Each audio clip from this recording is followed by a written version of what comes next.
Bom dia, povo de Deus. Feliz sábado. Você já deu um pequeno abraço em quem está pertinho aí de você? Se não fez, faz isso agora. Deseja um sábado feliz, um sábado abençoado. E eu tenho certeza que o seu ladinho e a sua manhã vai ficar mais alegre, mais feliz. E se você que está acompanhando a gente pela internet, tem alguém aí do seu ladinho, dá um abraço gostoso também. É provável que aqueles que estão lá no Brasil já estejam comemorando à tarde, mas nós aqui ainda estamos na manhã. Eu tenho um motivo de oração especial hoje. Queria que vocês orassem pela família Novaes, família do meu amigo pastor Fábio. Nesta manhã, o Cauã, por quem nós orávamos, faleceu. Então, nós precisamos orar para que Deus conforte, console esta família e que, de fato, a crença da volta de Jesus e a ressurreição seja a maior motivação de cada dia deles. Conheço e convivi, já trabalhamos juntos, pastor Fábio Novaes. Ele é um homem de bastante fé, bastante segurança, mas eu fico me colocando no lugar dele como pai, né? Então, o coração dele deve estar doendo bastante. Então, ore pelo pastor, ore pela família, pela mãezinha do Cauã, pelos irmãos, para que Deus console essa família como um todo e dê a eles a certeza de que logo, logo, aquele que prometeu vai cumprir a promessa.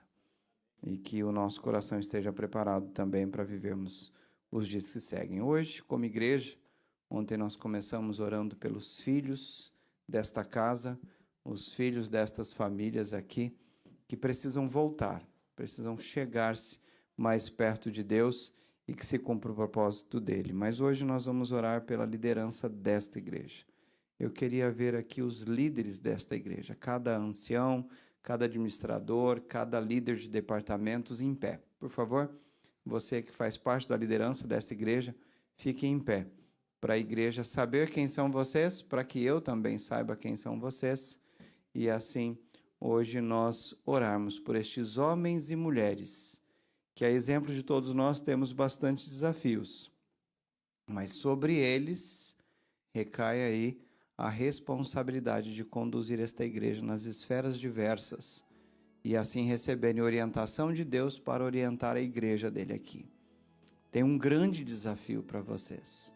Ser igreja brasileira num cenário americano, com certeza tem bastante desafios, porque vocês trouxeram uma bagagem e aqui vocês precisam adaptar muita coisa para viver o cenário como líder na igreja de Deus. Imagino que Cabo Verde também tem uma outra realidade de igreja, nós conhecemos a história muito bem, e viver no cenário americano requer um bom desafio e uma boa pitada, uma boa dose de oração.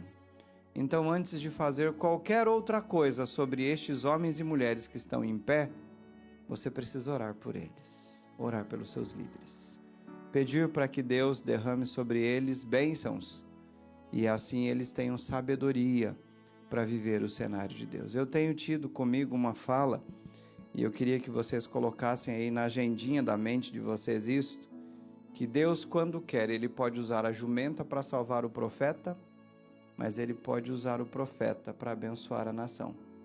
E às vezes nós nos colocamos aqui, e eu quantas vezes, numa posição como jumenta, sem nenhuma condição.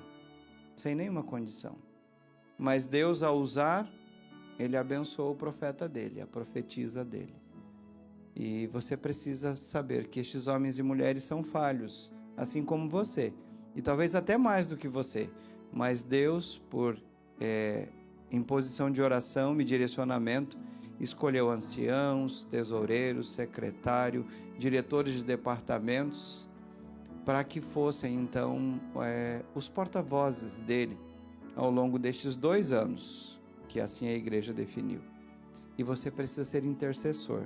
Você precisa ser aquele, como acontecia lá no povo de Deus e com o servo dele, que segure os braços estendidos. Porque se os braços deles caírem, o povo perece. E Deus levantou esta igreja aqui em Taunton para que fosse bênção e que o povo não perecesse. Você precisa ser intercessor. E se você tem qualquer contribuição para ajudar em qualquer área da igreja, chega para ele, chega para ela e diga o seguinte: olha, irmão, eu sei que você é líder de tal departamento, eu queria te ajudar. O que você está precisando? Olha, eu penso assim, o que você acha? Encaixa com o seu plano de trabalho? E assim você vai perceber que a igreja de Taunton será de fato uma igreja unida, uma igreja comprometida.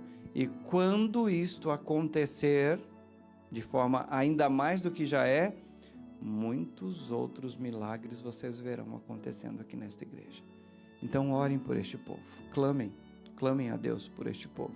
Não esqueçam de orar por eles. Se você não lembrar o nome de todos eles, eu não lembro o nome de todos, embora eu saiba o nome da maioria aqui, fala para Deus: Senhor, os líderes da minha igreja precisam do Senhor. Cuida deles, proteja eles, ó Deus, dê sabedoria para eles. E assim certamente você será tremendamente abençoado, porque se eles estiverem recebendo bênçãos, Deus vai através deles abençoar vocês aqui também, através de lindos programas, lindos projetos, lindas mensagens e bons desafios para a salvação de muitas pessoas. Então nós vamos orar, vocês vão permanecer em pé e nós vamos orar como igreja. Vocês podem ficar assentadinhos mesmo, orando por cada líder aqui da igreja de Taunton. E você que talvez não faça parte da igreja de Taunton, você pode orar pelos seus líderes neste momento junto comigo. Pai bondoso, obrigado porque escolheste homens e mulheres para conduzir a tua igreja. Os anjos queriam fazer isso, mas o Senhor permitiu que fossem estes homens e mulheres aqui. Eu entrego cada um deles, ó Pai, nas tuas mãos, para que o Senhor possa usá-los na dificuldade, na luta, na provação, no momento em que eles estão vivendo, que o Senhor possa usá-los como fator de bênção aqui para a tua igreja de Taunton, para a comunidade, para as pessoas que serão evangelizadas e salvas ao longo deste biênio. Por favor, Senhor, se talvez um deles ou mais estejam precisando de uma intervenção do Senhor neste exato momento, que tua mão poderosa possa alcançá-los e assim fortalecê-los. Oro também, ó Pai, pela minha liderança lá do distrito de Tailândia. Cuida daqueles homens e mulheres, ó Pai. Oro também por estes que os teus filhos estão apresentando ao Senhor. Que neste momento o Senhor se levante como um Deus favorecedor dos líderes da tua igreja. E que assim o teu nome seja proclamado e a tua bênção seja uma realidade constante em cada programação, em cada projeto, em cada ação da tua igreja. Te pedimos estes favores, ó Deus, mas lembramos de forma especial do teu servo, pastor Fábio Novaes. Visita aquele coração, Senhor. Visita o coração da família dele. Cuida deles neste momento. Dê, ó Pai, cada vez mais solidez na confiança da tua promessa. Eu te peço em nome de Jesus. Amém, Senhor. Amém. Podeis vos assentar. Abra comigo a Bíblia lá no livro do Apocalipse. A mensagem de hoje tem que ver com uma história que aconteceu há 180 anos atrás. Nós já vimos histórias de que o evento aconteceu há mais de 1000 anos e Deus queria falar com a gente. Mas hoje você precisa fazer esta viagem comigo. E você vai perceber por que é que esta história aconteceu na sua essência há 180 anos atrás. Apocalipse capítulo 10 tem um contexto muito especial. Nós vamos ler alguns versos, mas um deles é por demais especial para entendermos a mensagem que Deus tem para nós hoje. Hoje é o penúltimo dia do segundo final de semana de oração. Amanhã, com neve ou sem neve, estaremos aqui para encerrarmos este finalzinho de semana de oração. E no sábado que vem, então, teremos a ceia do Senhor, para que possamos registrar diante do nosso coração a nossa entrega feita ao longo desses dias todos. Versículo 7 do capítulo 10 diz assim para nós: mas nos dias da voz do sétimo anjo, quando ele estiver para tocar a trombeta, então se cumprirá. O que diz aí? O mistério de Deus. Como é linda estas palavrinhas aqui. Como ele anunciou aos seus servos, os profetas. A voz que ouvi, disse João, vinda do céu, estava de novo falando comigo e dizendo: vá, pegue o livro que se acha aberto na mão do anjo que está em pé sobre o mar e sobre a terra. E João disse: então eu fui e fiz o quê? Olha o que João disse. Então eu fui e fiz o quê? Pedindo que me desse o livrinho. E o anjo então disse a João: pegue o livrinho e devore-o. No seu estômago será amargo, mas na sua boca será doce como mel. Olha o cenário. João está vivendo um cenário onde Deus está mostrando algo fantástico para ele. E agora Deus diz o seguinte: vai até o anjo que está sobre a terra e o mar. Vá até ele. O cenário que está sendo apresentado aqui é o cenário que envolve o final de todas as coisas. João, vá até o anjo e pede para ele o livrinho. E quando ele chega até o anjo diz: tudo bem, toma aqui o livrinho. Agora você vai ter que fazer o quê? Comer. Devore. Devore este livrinho. E João então diz que ele pegou o livro e ele começou a comer. E o livro, quando ele começou a comer, e aqui há uma inversão de posição. A Bíblia diz que no estômago era amargo, mas o estômago sente primeiro ou a boca é quem sente primeiro? Depende da quantidade de fome, né? Às vezes é o estômago que começa, né, a anunciar que está com fome. Mas João disse que lá no estômago dele estava amargo como a gente que inventou isso, né? Amargo como fel. Eu nunca comi fel, então eu não sei como que é amargo. Mas minha mãe dizia que era, que se cortasse ali o fel da galinha, é isso mesmo? Vocês que entendem aí, a carne toda ficava amarga, né? Mas João, então, percebe e recebe do anjo a seguinte informação: como o livrinho. E João, quando começou a comer o livrinho, ele sentiu na boca, era doce como mel, mas no estômago era amargo, amargo. E qual o sentido disso tudo para João? E aí vem o cenário do verso 11, talvez um dos versos mais importantes aqui do capítulo 10, e o texto diz o seguinte: então, me ajudem aí. Quem disseram? Quem disseram? Quem estava dizendo? Mas então ele teria que dizer o quê?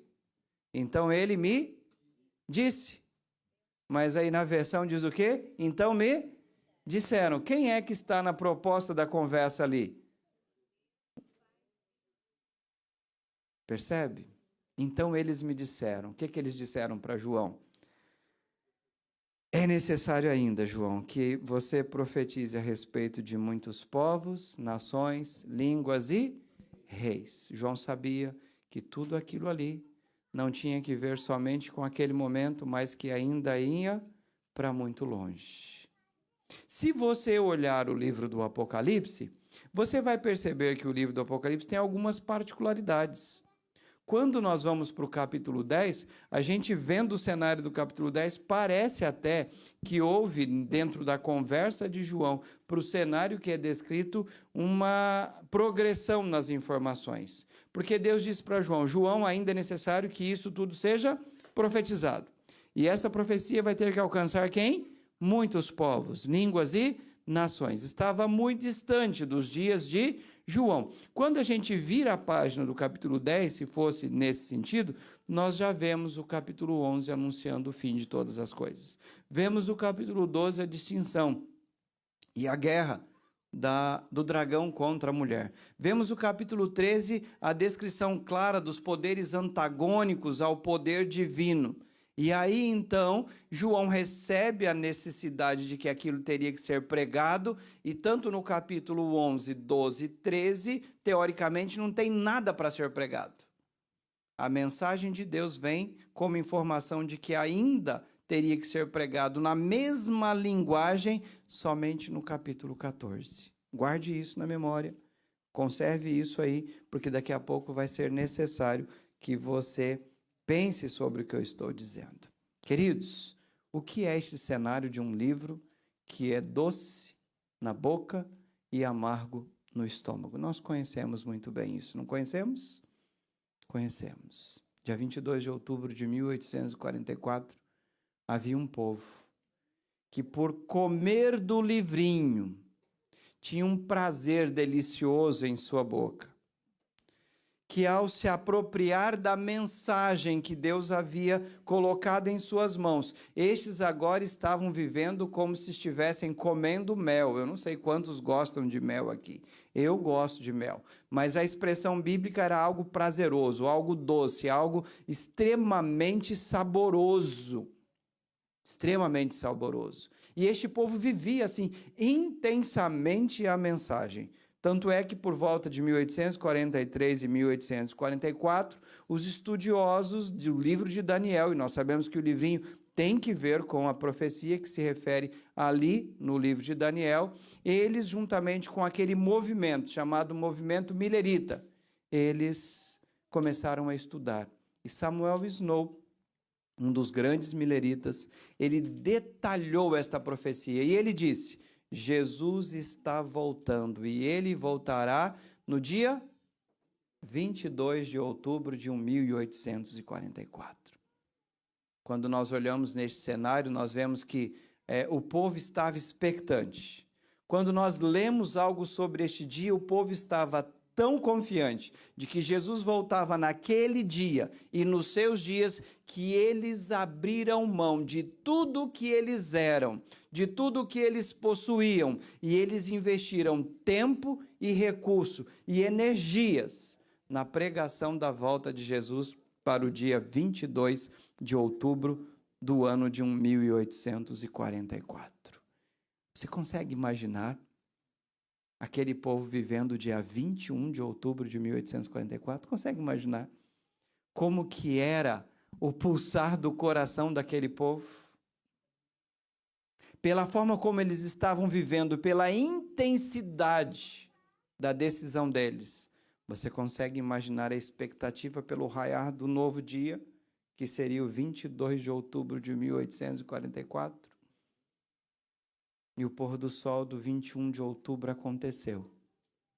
A noite do 21 de outubro surgiu. O amanhecer do dia 22 de outubro aconteceu. E talvez, se você e eu estivéssemos por lá, nós estaríamos procurando todos os detalhes que nós conhecemos sobre a volta de Jesus, procurando, quem sabe, neste lado aqui do céu, ou neste, ou bem no alto, ou mais ao extremo do horizonte, estaríamos procurando sinais de que Jesus de fato estivesse voltando. O certo é que o dia anoiteceu. E o 22 de outubro passou. E iniciou-se então o dia 23 de outubro. E este dia ficou conhecido como o grande dia do grande desapontamento. Erraram o evento. Erraram o evento. Depois de outros cálculos, depois de outros estudos, depois de manifestações da parte de Deus, perceberam que nada tinha que ver com o cenário da terra, mas tudo tinha que ver com o cenário no céu. E diante deste cenário surgia algo fantástico. Aquele povo não desistiu. É bem verdade que muitos deixaram de crer na palavra profética da volta de Jesus. Mas o grupo continuou insistindo nos estudos da palavra. E eles perceberam que tudo isso tinha que ver com o capítulo 10. E o verso 11, então, salta aos olhos de que o dia do desapontamento não era o final de todas as coisas, mas o início de um novo e grande desafio.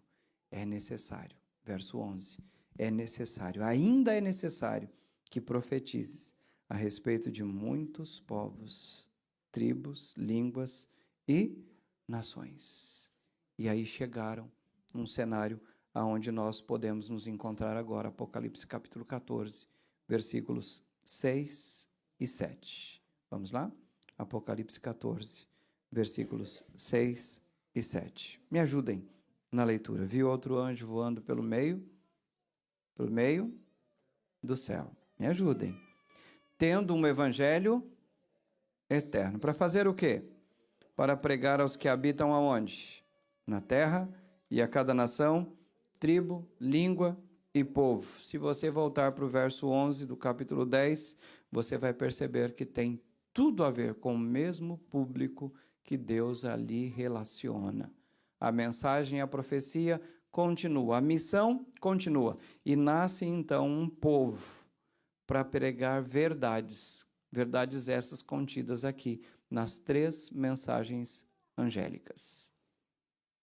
Temei a Deus e dai-lhe glória, porque é chegada a hora do seu juízo. E adorem aquele que fez os céus, a terra, o mar e as fontes das águas. Esta é a mensagem que Deus conferiu a este povo para pregar. Alguns lá fora até pregam, mas eles não têm autoridade profética e nem bíblica para isso. Deus conferiu isto à igreja profética dele aqui na terra. Ontem nós falávamos sobre isto.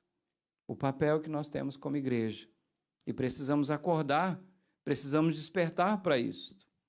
A igreja profética que consegue estudar Daniel e Apocalipse juntos e apontar para os eventos do passado e os eventos do futuro com a Bíblia na mão, é a que tem a responsabilidade de dizer: temei a Deus e dai-lhe glória, porque é chegada a hora do seu juízo. Porque só esta igreja consegue olhar para a profecia bíblica e entender qual juízo começou e quais juízos Deus operará ao longo do tempo. Temei a Deus e dai-lhe glória. Jesus está voltando. Portanto, é cenário, é tempo de fazer o quê? Adorar o Deus que criou todas as coisas. Uma verdade que abalaria o mundo, mudaria as direções e, inclusive, mudaria o coração de muitas pessoas. Mudou o seu, mudou o meu também. Hoje o Napoleão me perguntou lá: pastor, você é nascido no ambiente da igreja? Eu disse: dependendo da ótica, sim, mas eu não nasci no ambiente da igreja adventista do sétimo dia. Eu passei na frente da igreja adventista por 5 anos, todas as manhãs, todas as tardes e todas as noites. E eu nunca sequer olhei para a placa da igreja. Eu vi o movimento do povo ali na frente, conhecia muitas pessoas, inclusive professores meus, amigos meus, e não sabia que existia a igreja adventista do sétimo dia. Foi necessário uma colega de classe, num debate entre religiões. 3 religiões estavam ali debatendo. Eu com a minha da época e os meus 2 outros amigos com religiões distintas, um do outro e, de fato, da minha também.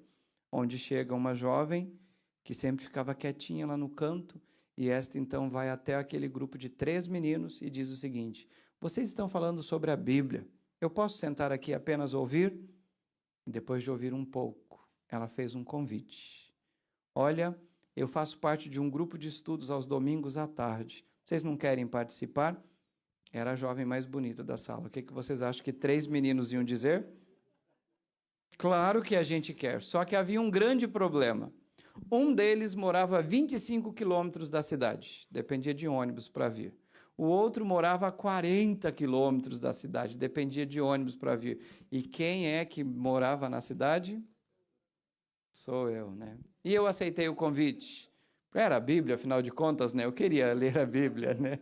E quando cheguei lá, era o estudo do Apocalipse, e hoje eu estou aqui falando com vocês. Verdade é esta que tem abalado o mundo.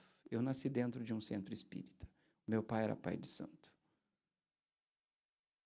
E Deus pode, Deus pode.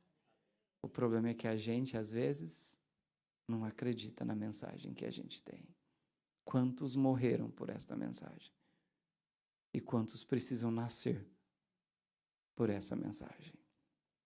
Deus disse: é necessário que ainda pregues. E o que tinha que pregar? Temei a Deus e dai-lhe glória, porque é chegada a hora do seu juízo. E nós sabemos, temer a Deus e dar-lhe glória tem que ver com um cenário.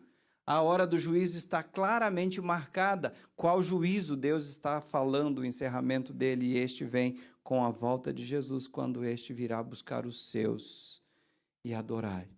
Adorar aquele Deus que criou todas as coisas. É justamente num período de tremenda escuridão, de tremenda incerteza, que Deus levantou um povo para pregar ao mundo as verdades que são esclarecedoras de um Deus que não tem medo de se revelar, de um Deus que tem prazer em apresentar as suas verdades para os seus.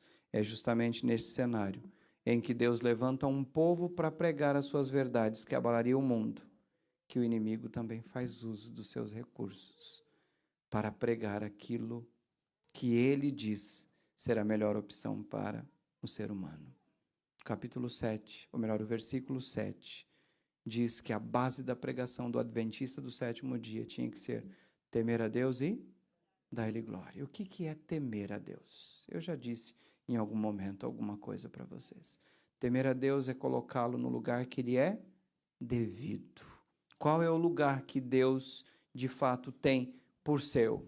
É por isso que ele diz, filho meu, dá-me o teu coração por inteiro. Onde você tem colocado a Deus? Qual o lugar que Deus ocupa na sua vida? A mensagem não é apenas temer a Deus e dar-lhe glória, mas a mensagem é, você está vivendo no cenário que Deus está pedindo? Dar glória é dizer que tudo deve ser reconhecido pelos cuidados deste Deus. É colocá-lo de fato no lugar que lhe é devido como Deus da sua vida, como Salvador do seu viver. Quando Deus levanta uma igreja para pregar uma mensagem poderosa desta, dizendo, coloque Deus no lugar que Ele precisa estar na sua vida, é que surge em agosto de 1844, um encontro assustador. Friedrich Engels encontra-se com um indivíduo chamado Karl Marx. E neste encontro, alguém que presenciou disse o seguinte, que este encontro certamente mudaria o mundo. E que este encontro seria tão duradouro que abalaria o mundo. Enquanto Deus levanta um povo para crer na palavra dele, para crer na Bíblia Sagrada, para crer que Jesus voltaria, que viria buscar o seu povo, que colocaria fim ao sofrimento e ao pecado, e que proveria paz e felicidade. Surge então, através deste encontro, o marxismo, proclamando que a verdadeira felicidade era justamente eliminar Deus da vida. Que o caminho para a paz e a segurança só poderia ser vivido através dos princípios do socialismo e do comunismo. Aquele indivíduo que presenciou aquele encontro destes dois, ele não estava errado, porque as ideias e os conceitos do socialismo e também do comunismo não somente estão lá fora, como também penetrou no coração, na mente, na vida de muitos que estão aqui dentro, que estão no cenário do serviço a Deus.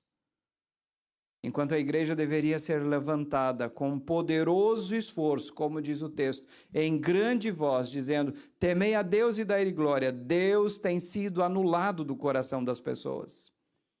As pessoas têm vivido através dos seus esforços, das suas forças, da sua sabedoria, da sua inteligência, do seu conhecimento, e Deus fica aquém. Como o deísmo prega, um Deus que criou todas as coisas, está lá de cima apenas assistindo o ser humano aqui embaixo. O marxismo prega que a libertação dos cativos do mundo é a promoção de uma sociedade harmoniosa e sem divisão de classes, aonde tudo precisa ser aceito, porque isso faz parte das pessoas com a sua liberdade. Engels e Marx tentaram direcionar a esperança humana para longe da volta de Jesus, para uma utopia comunista que, infelizmente, tem encarcerado, subjugado milhões no mundo todo. E o que é que você e eu estamos fazendo? Como temei a Deus e dar-lhe glória. Onde Deus está na sua e na minha vida? Qual o lugar que Ele tem ocupado no nosso viver? Temos de fato colocado Deus assentado no trono que Ele deseja assentar? Temos colocado Deus de fato na operação do nosso viver diário como Ele deseja operar? Ou estamos acomodados no cenário que o mundo tem pregado para nós? Deus havia levantado a sua igreja, como ainda a tem, com um propósito bem claro, pregar a todo mundo, sem distinção, mas pregar que a Ele deve ser dada a glória. Eu quero levar vocês para um texto muito conhecido. Vamos lá, Mateus capítulo 24. Mateus capítulo 24 também é um texto que se parece com o Apocalipse. Na verdade, é um capítulo apocalíptico. 24, 25 tem um pouco disso também. Não poderia nem, se fôssemos classificar por condições de cada texto, 24 de Mateus deveria estar lá pertinho do livro do Apocalipse. E nos versículos 30 e 31, são palavras de Jesus, ele diz assim: então aparecerá no céu o sinal do Filho do Homem. Olha lá, todos os povos da terra se alegrarão, não é isso? O que está escrito aí? Lamentarão ou alegrarão? Mas não é a volta de Jesus a solução para todas as coisas como igreja? Por que os povos da terra estarão lamentando a volta de Jesus? E o texto continua e diz o seguinte: e verão o Filho do Homem vindo sobre as nuvens dos céus com poder e grande glória. E aí vem o verso 31. Talvez o verso mais enigmático aqui para a gente. E o verso diz assim: e ele enviará os seus anjos para fazer o quê? Qual é a função dos anjos ali, depois de tocar trombetas? Reunir quem? Reunir quem? Os escolhidos que Deus tem aonde? Nos 4 cantos da terra. O que o texto está dizendo para a gente? Quando Jesus voltar, os anjos virão com ele, e eles virão tocando trombetas, e depois de tocarem as trombetas, eles sairão pelos ambientes da terra, reunindo os escolhidos de Deus. E quem é que são os escolhidos de Deus? Quem é que são os escolhidos de Deus?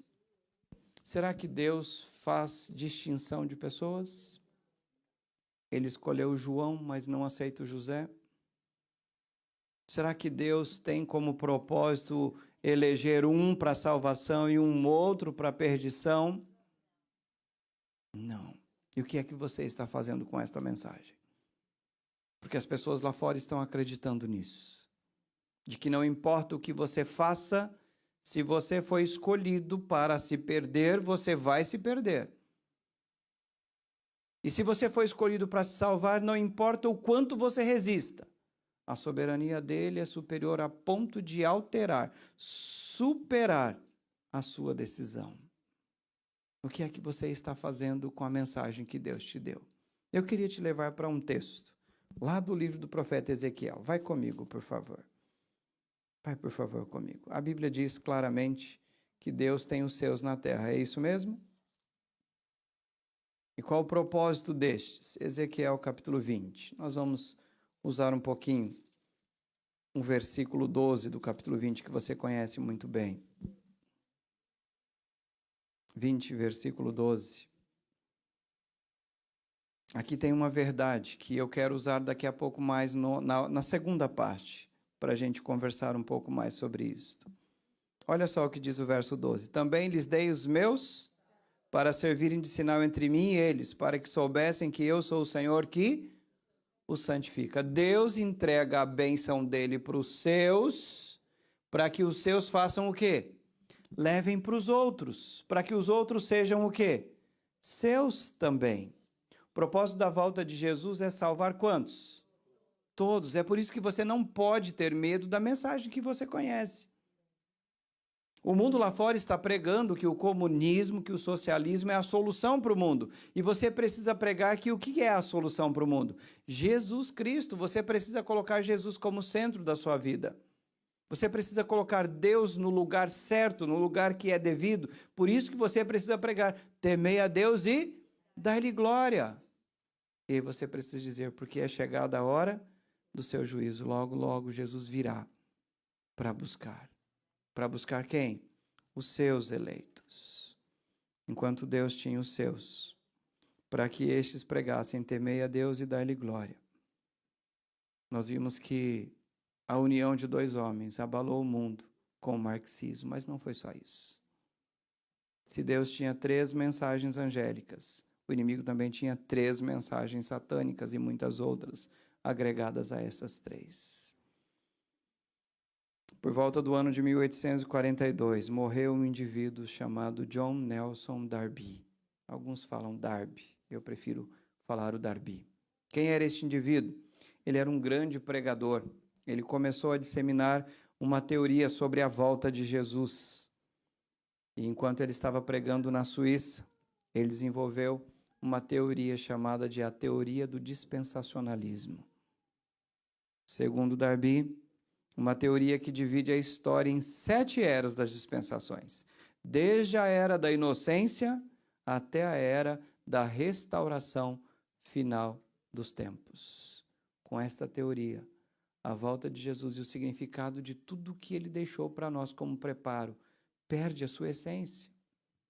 Tudo o que Deus está pedindo para agora, eles dizem ou já passou ou ainda vai ser muito distante. Inclusive o dia do Senhor. Ele diz, era para aquela época e será, quem sabe, no futuro. Só que se não bastasse isso, junto com o dispensacionalismo, em 1842, aconteceu algo assustador, porque ao estudar sobre a volta de Jesus, criou-se uma doutrina chamada o arrebatamento secreto. Teoria que diz que 2 estarão no campo.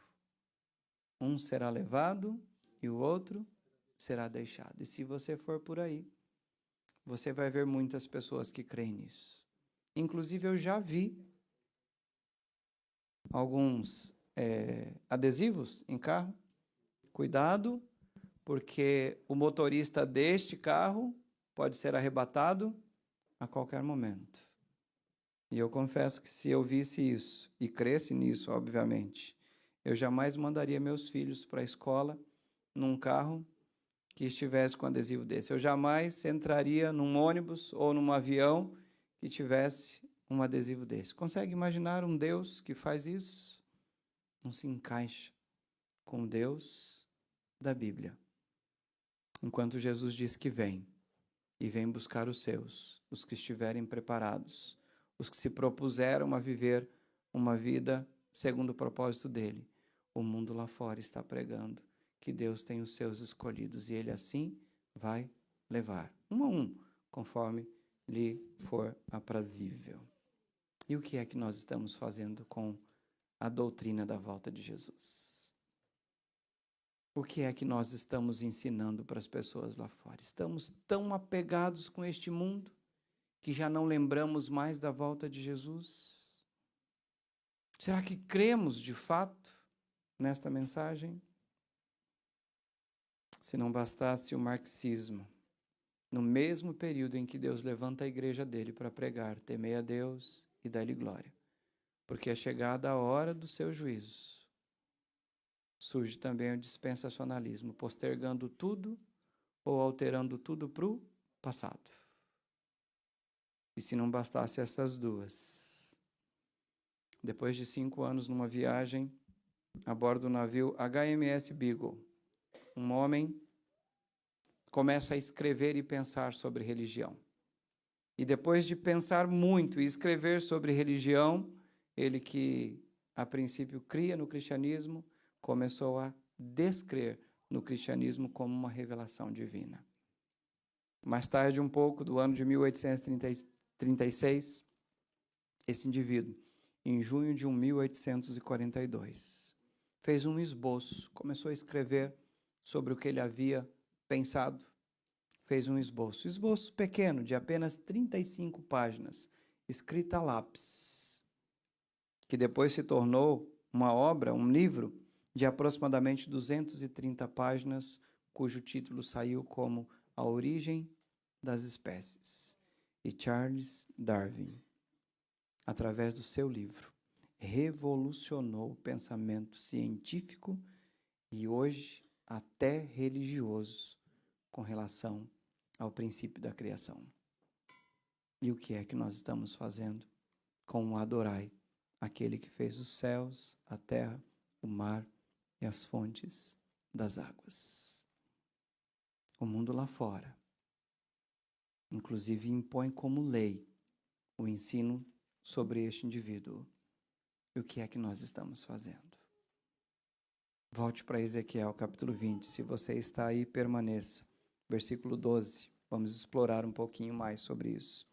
O verso diz: também lhes dei os meus sábados, para que servissem de sinal entre mim e eles. Algumas versões têm esta parte. A mais compreensível é entre mim e eles. Para que, pode ler o texto no complemento, vocês vão entender isso. Para que soubessem que eu sou o Senhor, que os santifica. O sábado, no plano bíblico, no plano de Deus, era o sinal que o seu povo tinha, que o seu povo vivia, que o seu povo adorava, que o seu povo experimentava, que através desta vivência com o sábado seria um sinal entre Deus e os que não têm o sábado. Para que lá fora as pessoas, ao olhar para os daqui de dentro, percebessem algo. Por que eles são diferentes? Porque Deus atua na vida deles. Por que eles fazem tais coisas? Porque Deus atua na vida deles. O sábado era para ser o sinal entre o povo de Deus e o mundo aqui fora, um sinal que só Deus pode santificar. Por isso que o mandamento do sábado é: lembra-te do dia de sábado para... E como que a gente consegue santificar aquilo que Deus já havia dito que era santo? Porque não foi isso que Deus disse na criação? Eu separei este dia, eu descansei nesse dia, e este dia é santo. Deus não escolheu um outro dia, Deus escolheu o sábado. E Deus disse assim: olha, vocês precisam lembrar de que o sábado é o sinal de santidade. Agora é interessante que na ótica de Deus, parece haver aí uma diferença entre a ótica humana. Porque mais ou menos é assim, eu vou ilustrar aqui com o púlpito. O púlpito é o sábado, tá bom? Então, da sexta-feira antes do pôr do sol para trás, a gente vive como se nada estivesse acontecendo. Eu gosto de dizer o seguinte: a gente tira uma capa e vive lá fora como o lobão. E agora vai chegando perto do pôr do sol de sábado, a gente começa a despir da capa do lobão, põe a capa de ovelha e passa o sábado tão tranquilo. E quando termina o sábado, a gente começa o ciclo de novo da semana. Será que é assim que conseguimos viver vida santa? Quando é que começa o sábado para o homem? Me ajudem. Quando começa o sábado para o homem? No pôr do sol da sexta-feira, não é assim? Quando está escurecendo a sexta-feira, nós já temos aqui uma alertinha, né? Um aviso, um sinalzinho que fala: opa, está começando o sábado. Quando termina o sábado? Quando termina o sábado? No pôr do sol do sábado. Será? Para alguns, sabe quando começa o sábado? 9h30 da manhã aqui nos Estados Unidos, pelo menos para a igreja de tal. 9h30. Lá no Brasil, 9 horas. 9 horas começa o sábado. E o sábado termina 11h30, porque se dá 11h31, o pessoal já começa a olhar no relógio e diz assim: mas esse pregador não vai terminar logo, eu tenho que ir para casa, eu tenho que ir embora, eu tenho que isso, eu tenho que aquilo. E aí começa a tarde, a gente faz algo fantástico no sábado. Como o sábado também tem a conotação de descanso, o que a gente faz? A gente se joga, come um monte, fica pesadão e aí dorme um monte. E quando acorda no meio da tarde, aí começa a pensar: meu pai, mas ainda falta 2 horas para o pôr do sol. E a gente começa, se a gente pudesse, a gente puxava logo a lua, empurrava logo o sol para começar a nova semana, para a gente viver o que a gente quer. Agora, e para Deus? Quando começa o sábado? Me ajudem. Quando começa o sábado? Será que é no pôr do sol da sexta? Isso não está escrito em lugar nenhum, tá? Não está escrito em lugar nenhum. E talvez você não encontre em lugar nenhum mesmo escrito isso. Mas na minha percepção com ele, o sábado começa não aqui, no pôr do sol da sexta, mas o sábado começa aqui, no final do sábado. Porque é aqui que eu começo todo um preparo para poder viver aquilo que Deus propõe de santidade, para que eu possa chegar aqui e aí ler o verso 20 de Ezequiel 20. Leia. Tem, por favor. O que diz aí o verso 20? Santifiquem os meus sábados, pois servirão de sinal entre mim e agora é vós. Agora é vós. Agora é sinal de Deus, o Deus do sábado, com aqueles que receberam o sábado. O sábado ele serve como padrão duplo no sinal de Deus. Primeiro, é o sinal de um relacionamento com Deus e é um sinal para que as pessoas vejam isto na vida daquele que recebeu o sábado. Santificar o sábado. Agora, mas por que o sábado? Por que não podia ser uma segunda-feira, como lá no Brasil é dado como a folga dos pastores? Por que não podia ser segunda? Por que não poderia ser terça-feira? Simplesmente porque Deus disse que é o sábado. E é interessante que, já que Deus não muda, ele disse isso no Gênesis, sabe o que ele vai continuar fazendo? Ele vai dizer isso em todos os outros livros da Bíblia, inclusive no Apocalipse. Qual é o dia dele? O sábado. Por quê? Porque ele o quis assim. Ele não perguntou para ninguém. Os anjos, o que vocês acham? Qual dia? Vamos fazer uma enquete celestial aqui. Qual dia lá da criação que eu vou criar, tá? Qual dia que eu vou escolher para ser o dia santo? Deus não perguntou para ninguém. Ele apenas instituiu o sábado. E ele não está perguntando para a gente. Ah, mas Jesus ressuscitou no domingo, por isso agora o sábado era o dia da criação, agora o domingo é o dia da recriação. Balela. Nem Jesus, nem os discípulos, nem os apóstolos, nem ninguém, a não ser o homem, quer mudar o cenário de Deus. O sábado é sinal de santificação para aqueles que recebem e para aqueles que precisam receber. E a pergunta é, por quê? Porque é o sábado. É o sábado que lembra que Deus criou todas as coisas. É só ir lá para a Bíblia. Vá comigo. Gênesis capítulo 2, versículos 1, 2 e 3. Depois de ter criado tudo, capítulo 1, 31 diz isso. Depois de haver criado tudo, Deus disse... E viu que tudo era muito bom. Houve tarde de manhã, o sexto dia. Assim, pois, foram acabados, diz o verso 1 do capítulo 2, a terra e tudo que neles há, os céus, a terra e tudo que neles há, e havendo Deus terminado no sétimo dia sua obra que tinha feito, descansou nesse dia de toda a obra que tinha feito. E Deus fez o quê? Abençoou o dia sétimo e o santificou, porque nele descansou de toda a obra que como Criador fizera. Temei a Deus e dar-lhe glória, porque é chegada a hora do seu juízo. E adorai aquele que fez os céus, a terra, o mar, aquele que fez você. Só que lá fora, por causa da teoria da evolução das espécies, nós não viemos das mãos de um Deus criador. Nós viemos através de um processo evolutivo, cada vez, por períodos de milhões e milhões de anos, nós fomos nos transformando quem nós somos hoje. Alguns dizem e creem que nós viemos de quem mesmo? Dos macacos, mas a ciência não tem isso apenas como base para poder dizer que nós viemos dos macacos. Eu fiz ciências com habilitação em matemática, química e física, e eu tinha um professor ateu. Meu professor de ciências, ele era ateu. E o meu professor de geologia também era ateu. E eu lembro de uma das aulas do meu professor de geologia, quando ele foi falar das origens de todas as coisas.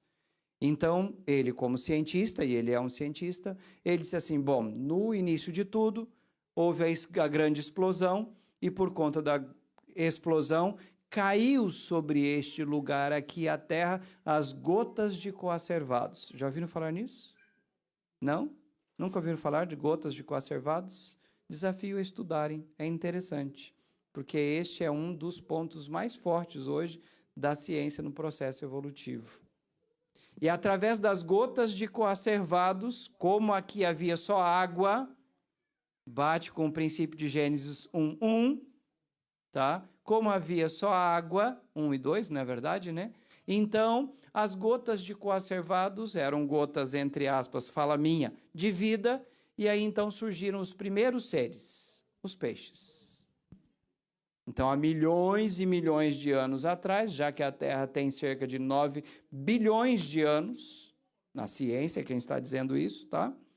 Já que ela tem cerca de 9 bilhões de anos. Então, pelo processo evolutivo, as gotas de coacervado se transformaram nos primeiros seres, os peixes, e eles foram desejando sair daquele ambiente. E aí, com um esforço daqui, com um esforço dali, surgiram os primeiros anfíbios. E depois, então, os primeiros répteis. E assim, então, foi desenvolvendo, e chegou até quem nós somos. E eu gostaria de voltar a ser peixe, porque nem nadar eu sei. O meu processo evolutivo acho que já partiu a partir dos répteis, porque eu não sei nem nadar.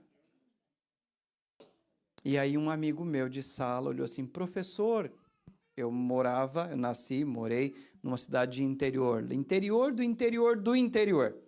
Até brincamos lá que algumas revistas lá chegam com nomes diferentes. Revista Veja chega em Curitiba, em Londrina e Maringá como Veja, um pouco mais perto da nossa cidade como Oia, e lá na minha cidade chegava como Espia, de tão interior que era. Aí então ele perguntou, né? Falou assim, professor, então o senhor quer dizer que um dia lá no passado eu fui um peixe? E aí, lógico, né? A sala toda riu demais e o professor sério olhou para ele assim, aí você era um cascudo. E não preciso nem dizer que se tornou o apelido daquele nosso amigo por muito tempo de cascudo, né? Então ficou um cascudo. Mas a ciência apresenta para a gente estes absurdos. E a Bíblia diz simplesmente, então formou o Senhor o homem do pó da terra e soprou sobre as suas narinas o fôlego de vida, e o homem passou a ser alma vivente, conforme a sua imagem e conforme a sua semelhança. Mas lá fora, homens que estão ocupando cadeiras importantíssimas neste mundo, pessoas que estão se posicionando diante da sociedade, creem a partir da evolução das espécies, o contrário do que Deus colocou na sua mão e na minha mão para pregarmos com grande voz: temei a Deus e dai-lhe glória, porque é chegada a hora do seu juízo. E adorai o Deus Criador, mas o Deus que criou depois de tudo, ele descansou e santificou o dia de sábado. E é por isso que você e eu somos Igreja Adventista do sétimo dia. Nós cremos, sim, num Deus todo-poderoso que criou todas as coisas. Nós cremos, sim, que o sábado é o selo de Deus. Qualquer pessoa pode discordar e não há nenhum problema deles discordarem, desde que a Bíblia dele ou a sua esteja fechada. Do contrário, ele precisa voltar para o cenário bíblico e encontrar um sábado de 24 horas, um sábado como resultado da adoração. Queridos, e hoje, 180 anos depois que Deus confere esta mensagem a este povo, o que é que nós precisamos ver ainda acontecendo para que entendamos o propósito de Deus? O que é que os homens ainda inventarão para conter o poder das 3 mensagens angélicas? Ideologia de gênero? Está por aí. Já entrou também no ambiente da igreja. Libertinagens geral? Pessoas dizendo que são animais e andando na rua e fazendo. Outro dia eu recebi de um amigo meu que mora por aqui e ele me mandou uma foto que ele tirou. E a foto era uma mulher que parecia um cavalo, com focinho de cavalo, com orelhas de cavalo. Ela, uma mulher com um corpo bonito, bem vestida e com uma cauda como se fosse de cavalo. A gente vê aí as pessoas dizendo que são animais. O que é que a gente ainda precisa ver para pregar a mensagem? Eu não compartilho de forma nenhuma com esse tipo de depoimento, nem com esse tipo de protesto. Mas se a gente estiver pensando que as coisas vão melhorar, estamos enganados, porque o mundo vai de mal a pior. Um professor lá do colégio, ele dizia o seguinte: o homem longe de Deus, ele é longe de ser mau, ele é demoníaco. O mundo ainda vai piorar ainda mais. A maldade do homem ainda não chegou no seu limite, mas isso também não me interessa muito. O que me preocupa enquanto pastor e enquanto membro desta igreja, conhecedor desta mensagem, é o que é que nós estamos fazendo com a mensagem que temos. Será que ter uma Bíblia em casa, ou dezenas delas, é o suficiente?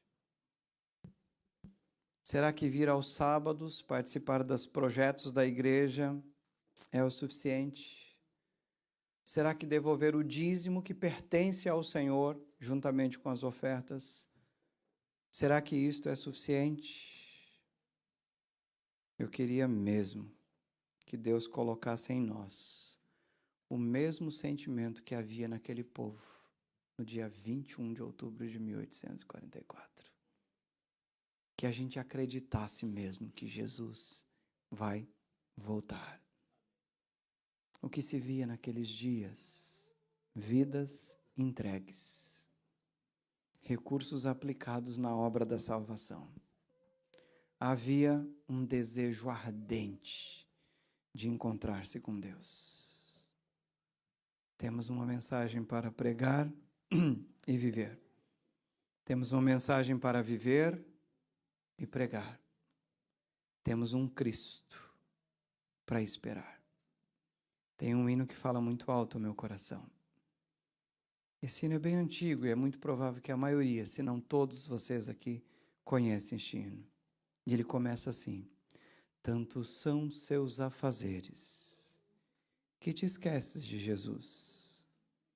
Desprezas o estudo e a oração, ou estarias pronto e repleto de emoção, se tu hoje te encontrares com Jesus? E aí a música diz assim: é real seu desejo de vê-lo voltar. É real? Tu anseias por teu Salvador. Quer mesmo ver Cristo voltar? São teus lábios louvor? É a tua vida amor? Queres mesmo ver Cristo voltar? Enquanto Daniel e Amar e Anara vão cantando este hino, você não canta com eles, mas você ora por você. Pergunte ao seu coração se você realmente quer ver Cristo voltar. Na tua Bíblia e na minha Bíblia diz assim: quando apontar o Filho do Homem nas nuvens dos céus, os povos da terra lamentarão. Mas Isaías diz que aqueles que estiverem preparados olharão para as alturas e dirão: este é o Deus a quem aguardávamos. Alegria, júbilo, regozijo será a decisão daqueles que de fato estarão me esperando, estarão realmente querendo ver Cristo voltar.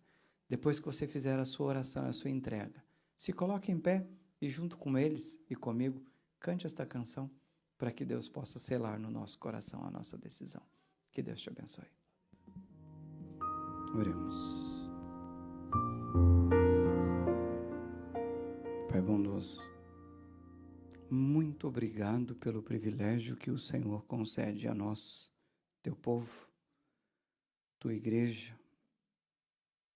Muito obrigado, Senhor, por contar conosco para esses dias tão tenebrosos, dias difíceis de falar, dias difíceis de viver, dias difíceis de se posicionar diante de tantos atrativos, diante de tanto antagonismo, diante de tanta descrença na tua palavra. A tua igreja prega há mais de 180 anos, dizendo que breve o Senhor vai voltar. Quantos homens, quantas mulheres estão no pó da terra e eles carregavam no coração a plena certeza de que Cristo voltaria nos seus dias. O apóstolo Paulo, ó Pai, tinha certeza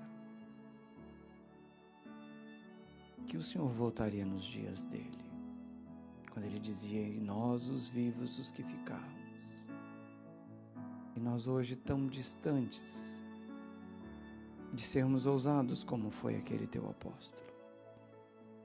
Eu não sei quanto tempo mais a tua igreja terá que pregar, mas só sei que ainda é tempo de pregar. Eu rogo do Senhor misericórdias. Eu rogo um derramar especial do teu Santo e bom Espírito sobre nós, o teu povo, para que tenhamos lucidez, discernimento, coerência, e assim possamos nos levantar com grande voz, dizendo ao mundo: temei a Deus e dai-lhe glória, porque já é chegada a hora do seu juízo, e adore aquele que fez o mar, a terra, o céu e tudo o que há.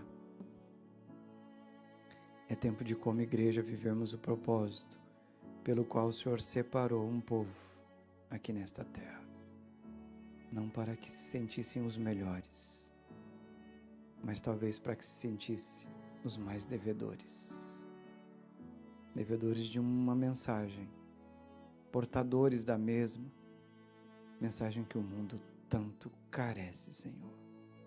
Quantas ideias mais o mundo vai ter que criar para que acordemos para os dias que nós estamos vivendo. Desperta a tua igreja aqui em Taunton.